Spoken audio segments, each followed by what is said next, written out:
do not want to make a mistake in this qualification race for this rolling start, and here we come. Merc on Merc as we head down for a rather murky start in terms of the weather too. Here we come. It's been a good, clean formation lap, and we're racing at Macau. What a beautiful sound and what a beautiful sight here at Macau. Manuel dives into third place and a tap to the wall for sure from one of the Mercedes. And I think, if I'm not mistaken, that wasn't Eduardo Mortara. Look at the narrow angle now. Look at that. I said they'd be 3 wide, and they are. And here comes the number 18 BMW in third place. It was a super start by Augusto Farfus. Absolutely rocketed off the line. Looked to find a space. He found a space as well. Up into 4th place. And really challenging for 3rd. He's got 3rd already. A narrow angle takes the lead as they go through Lisboa for the first time. Is anybody going to get caught out by the famous corner that is? Ooh, Rosenquist just misses the Lisboa corner there, but they're all safely through. Super stuff by the Brazilian in the 18th BMW Art car. Mauro Engel leads up into sector 2. Now this very, very tight. They're so wide, these cars, and the walls and the barriers get oh so close. They never look quite as close as when you've got GT cars racing, and in a single line they all go through. So a few little skirmishes, but pretty much everyone seems to have got away with this. Eduardo Mortara there in 2nd place, Augusto Farfus in 3rd, and Mauro Engel from the inside of the 2nd row of the grid getting the best of the starts. And it was Daniel Juncadella who definitely came together with the wall in the number 50 Mercedes. If we go back and have a look at the replay, if they do show us that, as we go on board now, he definitely touched the outside wall of Reservoir Bend. Doesn't look as though there's major damage to the car, but we'll keep you informed as to whether... Oh, no! Oh, mayhem! And there's millions and millions and millions of dollars of damage here at the mighty Macau. And that is one of the worst GT accidents I've ever seen here. And in the place, the city that is a gamble, the lottery has absolutely come to an end. Right at the front of here is the 911, and you can see his frustration. Cars everywhere. Lucas de Grassi not even on the ground. Not on the tarmac. And not able to get out. Did anybody make it through? No hesitation in bringing out the red flag. Yes, they did, look. Course completely blocked. My goodness. My goodness. What were you saying as we walked across the bridge? Everything had been relatively clean so far today. Mm-hmm. I rest my valise. Goodness me. 4 cars come through. Wow. Into pit lane. Now, we don't know... well, let's have a look at what happened, first of all. We haven't seen what happened. Augusto Farfus in 3rd place goes through, and it's at police that they come together, and it's Juncadella who may well have been the cause, because Juncadella now backwards, and I think he had a damaged car anyway, but Juncadella is the car that's turned round. The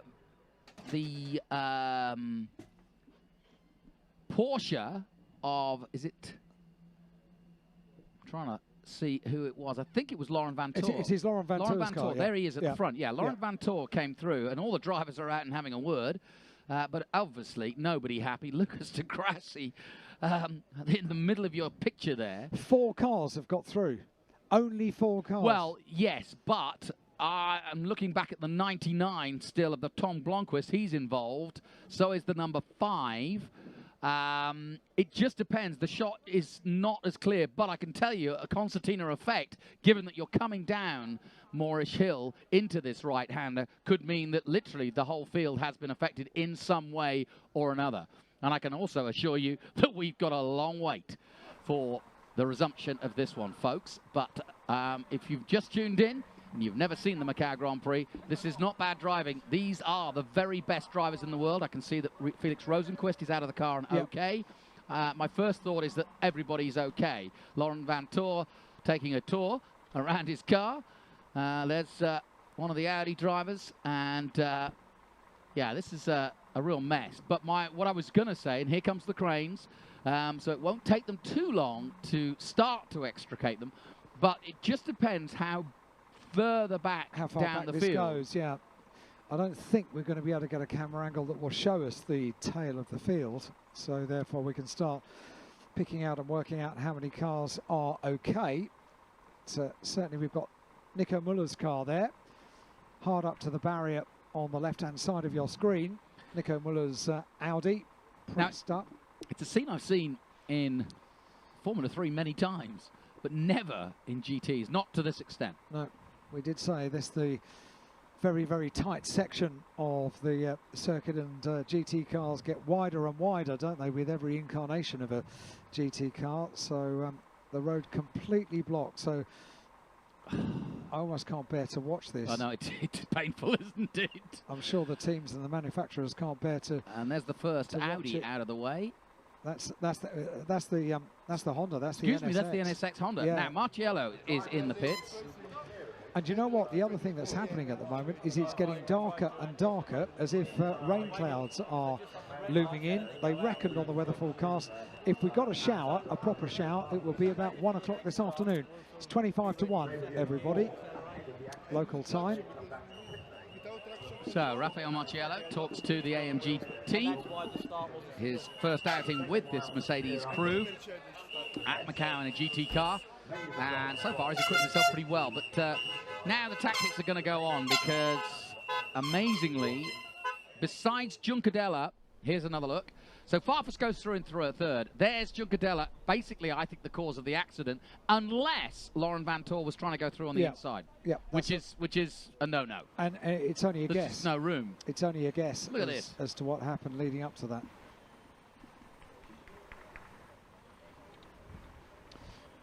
One, two, now, here's three, another thing: 4, 5, 6 million, or just cars? 6 cars at very least. We're trying to recover Laurent Vantor's Porsche, which is very battered.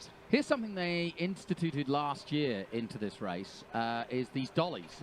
They work really well. They do. They literally just pick the front of the car up, put them on the dolly, and then pull them away. Laurent Vantor, of course, who won this race last year, albeit with a different manufacturer. Oh, here we go, on board. Oof, scary. And that, of course, is the number 11 of Lucas de Grassi, who's the one who ended up off the ground. Look, there he is. Number 11. Now, 4 cars, that's all. There's Maro Engel, made it through. Most of the Mercedes. The other, Augusto Farfus. It could be a 4-way race. 3 Mercedes against a BMW. Yeah, what a peculiar situation. I think you're right. I think there are going to be plenty more cars that are unscathed. I mean, looking down to, I would argue that if the other guys were smart enough to get off the brakes or get on the brakes early enough, Rosenquist was definitely involved in the incident because he was out of the car pretty quick. That's 11th place.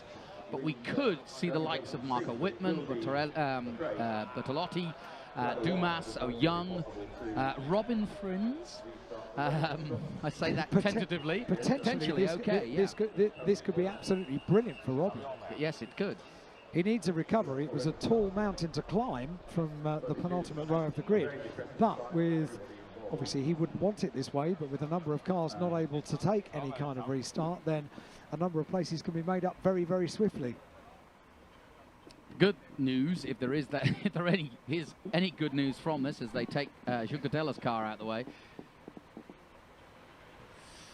So let's have a look at. Well, I'd like to see how Laurent Vantor approached this corner now. If you go on board with Laurent Vantor down the hill, the next is the right-hander, and you can see Mercedes of Jucadella is in front of him. Okay, he was unsighted, to be fair. I'm not putting any blame on him. Juncadella had already hit police bend by the time that Laurent Vantor came across him. And so no blame apportioned, I'm afraid, if I'm going to put any blame in right now, and I don't want to. Let's not. Let's not. Let's talk about the recovery some more, shall we? Yeah, we shall. But I'm not going to blame the 911. I'll say that, shall I? And absolutely, and very good to have the onboard shot. So we found out what happened leading up to what can only be described as a very upsetting scene, because now forklifts, cranes, flatbed recovery vehicles, it's all hands to the pump now to get the road clear. Imagine if you were a race fan and you'd never been to Macau and you were sort of saying, well, what's all the fuss about? Why do people get so excited about it? And then you witness that, you're like, oh, I get it now.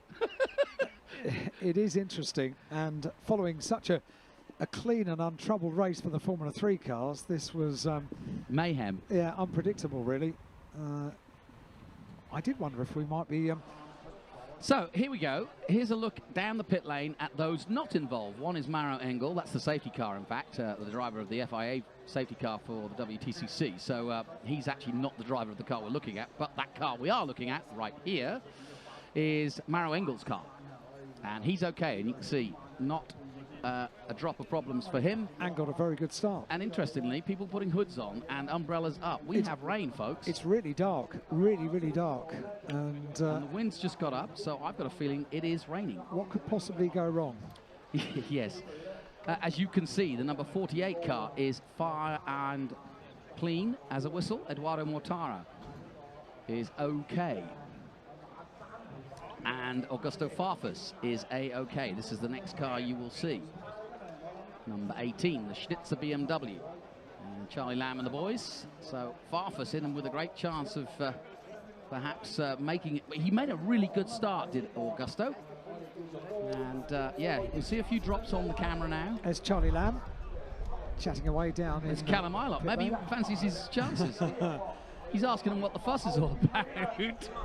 And there is one Group M car. Do you think he's coming through to gloat? Yeah, probably, yes. We didn't have a red flag. Yeah, it's your problem. We saw Raphael already out of the car, but that's his car. So we literally have 4 unscathed cars in the pit lane. I've never seen anything like this in all my years.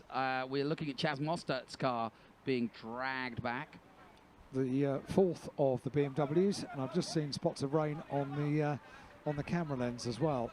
Let's have a look at some of the sort of highlights of that crash. And you can see Juncadella gets turned around, Van Toor's in it, several Audis. Lucas de Grassi's put into the sky because of it.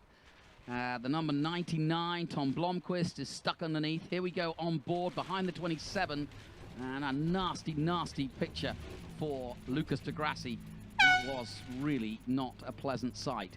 Luckily, not one of the fastest corners. There's Juncadella already in the wall. And I think he was pretty close to Maro Engel. That might have been the problem. It looks as though the VLT Porsche of Darrell O'Young